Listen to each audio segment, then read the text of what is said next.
When someone accidentally threw away the school play costumes, Oh no! replacements were shipped with FedEx. And with picture proof of delivery, everyone could focus on the perfect opening night. FedEx, where now meets next. For residential delivery only. On December 1st,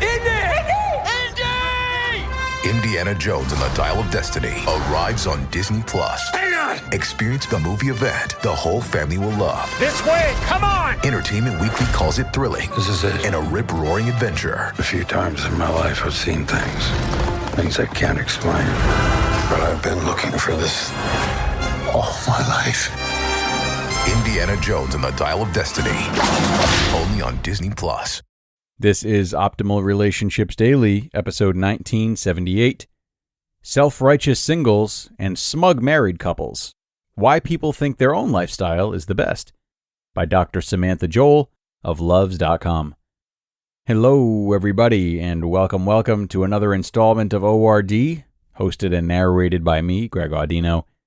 Today I've got an article for you from Luvze.com, who we haven't heard from in a bit, but I love sharing from since they conduct so much great research.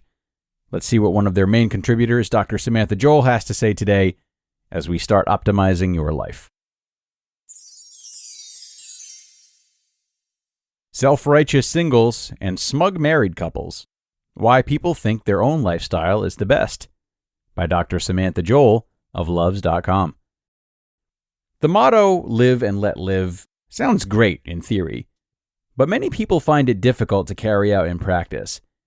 Instead, people tend to think that their own lifestyle is totally awesome, and that other people should make the same decisions that they have made. Relationship decisions in particular can be an easy target for judgment. For example, you may know a single person who derides their friends for pairing up, questioning why anyone would choose to shackle themselves to one partner rather than live it up with the single life. Or you may know that smug married couple who pushes for other couples to also tie the knot, so they can similarly bask in wedding bliss. Researchers have coined this phenomenon normative idealization, the tendency to idealize one's own lifestyle. My way is the best. And to see it as normative. Everyone should be more like me. These researchers predicted that this tendency for normative idealization actually comes from insecurity. People tend to idealize their own relationship status not because they're confident that it's ideal, but because they're trying to feel better about their own lives. If the researchers' hypotheses are correct, then people should be particularly judgmental of others' lifestyles when they feel threatened regarding their own lifestyles. To test this idea, the researchers conducted 4 studies measuring participants' perceived permanence of their current relationship status. For single people, the researchers measured how difficult single participants thought it would be to find a romantic partner. For romantically attached people, the researchers measured how difficult they thought it would be to leave their current relationships.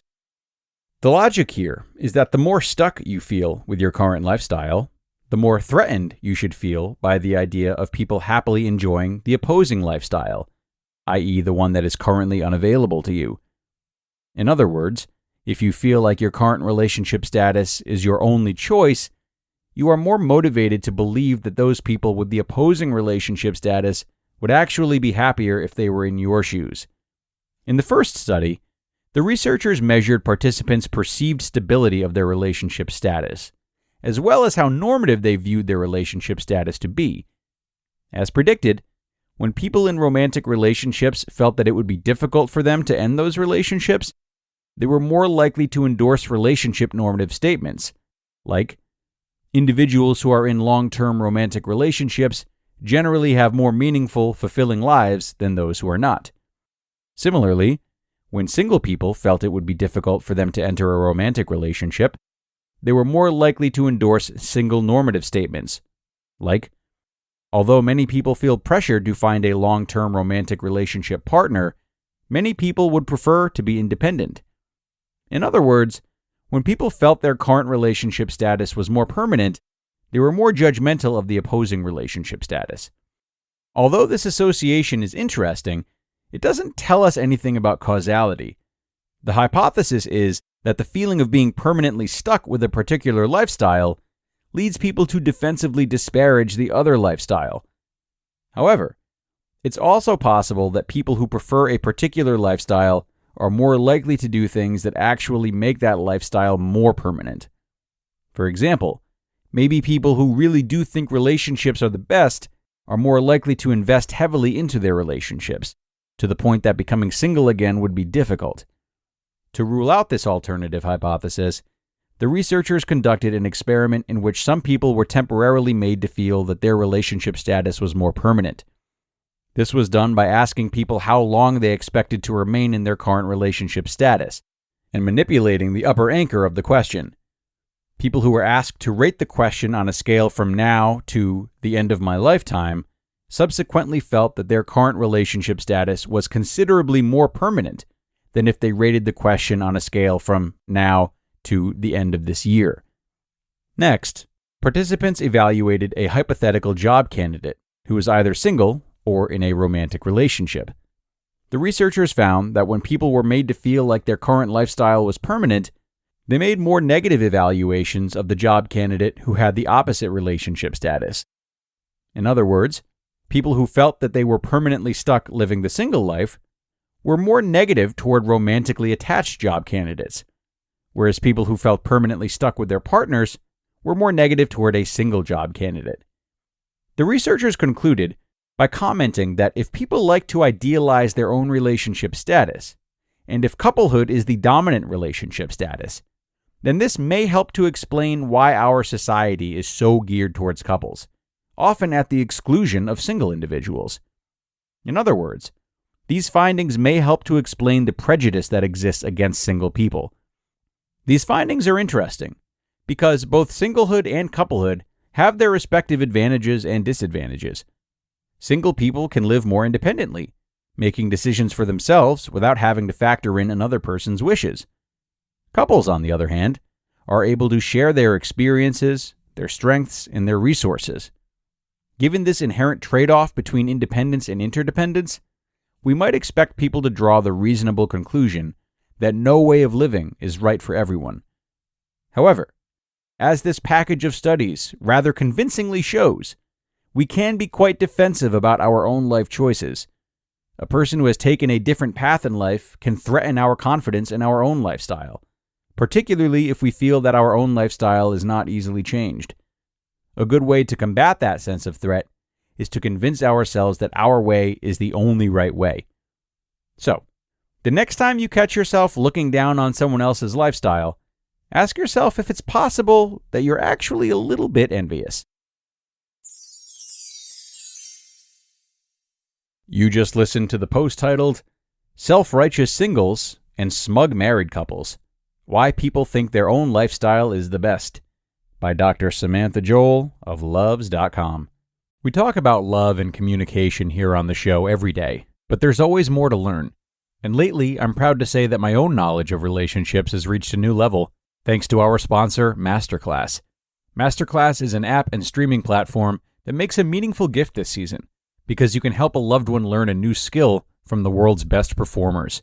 It's like Masterclass instructors are your own personal mentors, providing content and videos that are going to help you reach a new level. For just $10 a month, there are 11 categories and over 180 masterclasses to pick from, with new classes added every month, like renowned psychotherapist Esther Perel's class, which helped me gain a better understanding of relational intelligence, something that has absolutely helped me to be more present and more communicative with the loved ones in my life. So, this holiday season, give one annual membership and get one free at masterclass.com/optimalrelationships. Right now, you can get 2 memberships for the price of one at masterclass.com/optimalrelationships. Masterclass.com/optimalrelationships. Offer terms apply. Level up your listening with Bose Quiet Comfort Ultra earbuds and headphones with immersive sound and world-class noise cancellation for a not-so-silent night. Visit Bose.com/Spotify to shop sound that's more than a present. And thanks so much to Dr. Samantha and Luvze for this post. I always love the research that they share with us, and I think this one definitely leaves us with a lot to think about. Not to mention the fact that it can be applied in so many situations aside from relationships.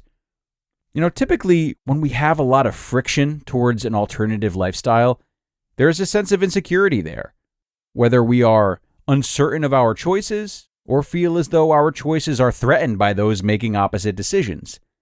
I think the difference lies in when we can observe someone whose life looks drastically dissimilar to ours and not judge them, but rather say, that's just not for me.